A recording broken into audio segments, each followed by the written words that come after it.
Buenas noches, soy Orlando Borja y hoy hablaremos acerca del libro El mundo es tuyo pero tienes que ganártelo del autor Kim Woo-chung.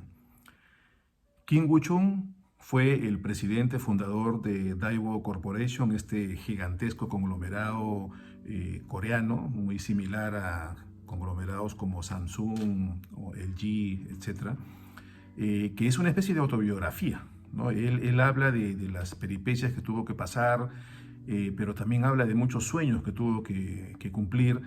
Y además este libro es un mensaje para los jóvenes, ¿no? Para los jóvenes coreanos de la posguerra, porque él venía de una generación de la guerra, de una generación pobre cuando Corea del Sur era un país pobre, y él narra en este libro de que él tenía que caminar 10 kilómetros de ida, 10 kilómetros de vuelta para ir a la universidad sin tener, digamos, una moneda en el bolsillo.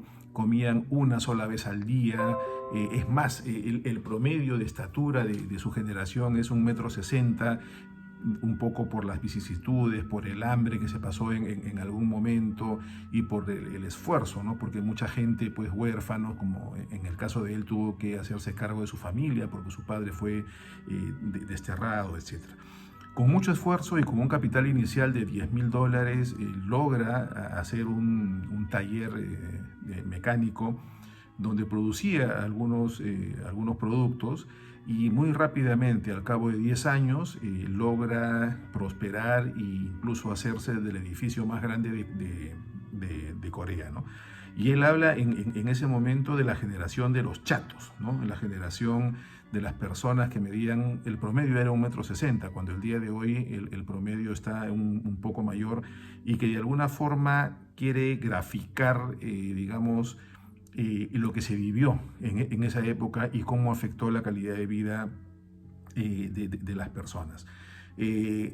Parte de su imperio, gran parte de su imperio, él lo hizo comprando empresas. Entonces, pero él compraba empresas que aparentemente eran viables, empresas que otras empresas o incluso los bancos decían que ya no. Él compraba esas empresas y tenía un sistema muy eficiente en el cual empresas inviables para otras personas él hacía viable, y utilizaba mucho, pues, el análisis de la información. Hacer lo estrictamente necesario no era característica de él. Siempre hablamos del tema de la milla extra, ¿no? En este caso, él grafica esto con una historia. En algún momento en Corea hubo mucha escasez de transporte marítimo, entonces las empresas industriales que estaban creciendo tenían dificultad para embarcar los productos que iban a exportar. Entonces a veces llevaban la mercadería al puerto y esa mercadería no se embarcaba, o incluso cuando se embarcaba y finalmente no salía, etc. Entonces él definía a tres tipos de personas en función de esa circunstancia. Definía a las personas que enviaban la mercadería al puerto, era una. Otro grupo de personas eran el que ellos mismos iban al puerto, dejaban la mercadería y se regresaban. Y un tercer grupo era el que llevaba la mercadería al puerto directamente y se cercioraba que esa mercadería salga y no se regresaba hasta que el barco se haya perdido en el horizonte. De tal forma de que se aseguraba de que su cargamento no iba a quedarse o no iban a bajarlo una vez que estaba arriba. Entonces a eso él consideraba que no hacer estrictamente lo necesario, sino siempre hacer algo más, y eso al final redundó en que su empresa no perdió un solo embarque. Y por otro lado también habla mucho del manejo del tiempo, ¿no? Que es un recurso muy preciado. Cualquier otro recurso, de alguna forma, estamos en la posibilidad de recuperarlo. Si perdemos dinero lo podemos recuperar, pero el tiempo no lo podemos recuperar, no regresa. Y él hacía la analogía como que de una saeta, una flecha, una vez que tú la tiraste ya no regresa, ya está hacia el otro lado. Otro tema que nos habla mucho y que me pareció curioso es que en ese tiempo él ya hablaba de la equidad de género, y decía que él pensaba que las mujeres deberían tener un mayor protagonismo, una mayor participación en la vida laboral, pero también se enfrentaba a un tema social que las mismas mujeres a veces cuando eran contratadas y le preguntaban cómo veía su futuro, decían que iban a trabajar poco tiempo porque una vez que se casaban iban a ir a su casa. Entonces eso de alguna forma frenaba, digamos, el desarrollo de las personas. Las dificultades son una catapulta hacia un mayor esfuerzo y hacia el éxito. Y él decía que el éxito que él ha tenido se lo debe a la guerra. Y si él no hubiera tenido esa dificultad, él no hubiera podido ser lo que llegó a ser. Y hacía un paralelo nuevamente con un pájaro enjaulado, ¿no? Si un pájaro enjaulado pues que no tiene mayor necesidad, tiene la comida, no sufre de frío, etcétera, no se va a desarrollar o no va a tener ese hambre por crecer, por volar que tiene un pájaro silvestre que tiene que conseguir su alimento para poder sobrevivir. Durante todo el libro, repito, él le habla un consejo a los jóvenes, ¿no? Entonces, y él habla mucho acerca de todos los esfuerzos que ha tenido que hacer su generación para que Corea sea hoy, para que los jóvenes vivan como hoy, y hacía un paralelo, una historia con un tipo de arañas. Hay un tipo de arañas que anidan en los árboles y una vez que las arañitas empiezan a salir, las alimenta hasta que la mamá araña muere, y una vez que muere, las arañitas se alimentan de su cuerpo.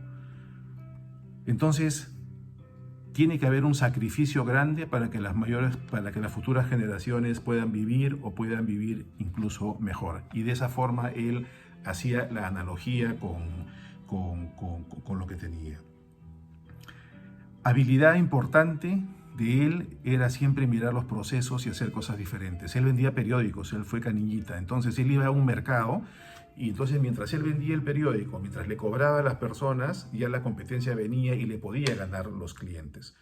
Entonces él se ideó un sistema para eliminar la competencia y hacerlo mucho más productivo. Entonces él iba muy temprano, repartía los periódicos en todos los puestos aunque no estuvieran abiertos y después daba una segunda vuelta para cobrar. Cuando su competencia llegaba, veía que los clientes ya tenían el periódico ahí. Él decía, la dificultad es que algunos se demoraban en pagarme, pero finalmente me pagaban. Pero en el muy corto tiempo su competencia se retiró, se cansó y él se quedó solo. Entonces a mí me quedó bastante de esa enseñanza para poder también mejorar algunos procesos en donde he trabajado, ¿no? Y habla también mucho de las relaciones personales, mucho de los negocios que ha hecho porque tenía buenas relaciones personales, da algunos tips como que, por ejemplo, cuando vayas a un sitio, pues comas lo que el cliente coma, si te ofrece un trago, le aceptes el trago, etcétera. O sea, el hecho de establecer relaciones personales va a hacer que digamos, la relación pueda fluir más, ¿no? Entonces, como resumen, era de que uno tiene que tener siempre sueños, ¿no? Tiene que ser creativo, ¿no? Como en este caso del mercado, que me pareció súper interesante. Tiene que ser también un cuestionador, pero un cuestionador de los buenos, ¿no? Un cuestionador que hace pensar, que hace que las cosas sucedan.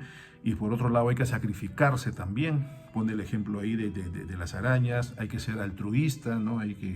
Los beneficios hay que compartirlos. Y finalmente hay que ser fiel a uno mismo. Este es un libro que yo leí hace más de 20 años. Y es uno de los libros que ha marcado mi vida realmente.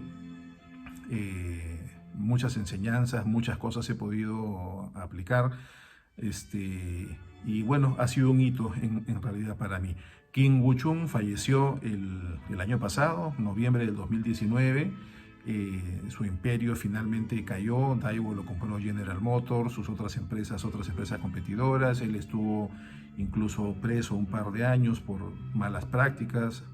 Finalmente le dieron la libertad por los grandes aportes que había tenido a Corea y finalmente fue indultado, ¿no? Después de una larga enfermedad murió. Hay algunas cosas con las cuales digamos, no podemos estar de acuerdo con el libro, pero en términos generales, como siempre, quedándonos con las cosas que nos suman, para mí ha sido uno de los mejores libros que he leído, aunque nunca va a ganar un premio Nobel, ¿no? Repito, es una autobiografía y realmente es muy, muy recomendable.